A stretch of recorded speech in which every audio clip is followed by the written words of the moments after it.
ว่าทอประกายดังดวงดาวที่แท้มันคือความลวงจากดวงไฟ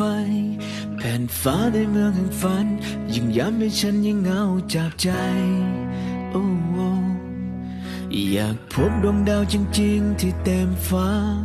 เหนื่อยล้ากับความเป็นจริงที่โหดร้ายไขว่คว้าจนเกินกว่าฝันแต่ฉันก็ยังไม่ได้อะไรคิดถึงไออุ่นคิดถึงกลิ่นดินตรงที่ฉันนั้นพลัดพรากมาไกล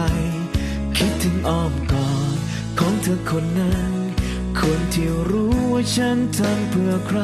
ร้อนแรงมาเนิ่นนานคิดถึงแทบขาดใจบ้านนี้ไม่รู้ว่าเธอเป็นอย่างไรเมื่ออยู่ไกลแสนไกลความผูกพันความห่วงใยนานเท่าไรรู้ไหมฉันยังจดจำรู้ไหมฉันยังไม่ลืมตรง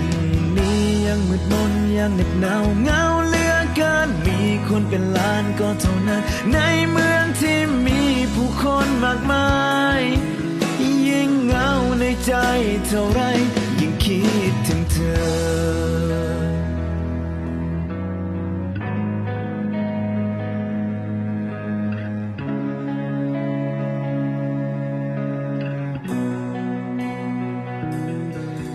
ชีวิตคนเราทำไมต้องแข่งขัน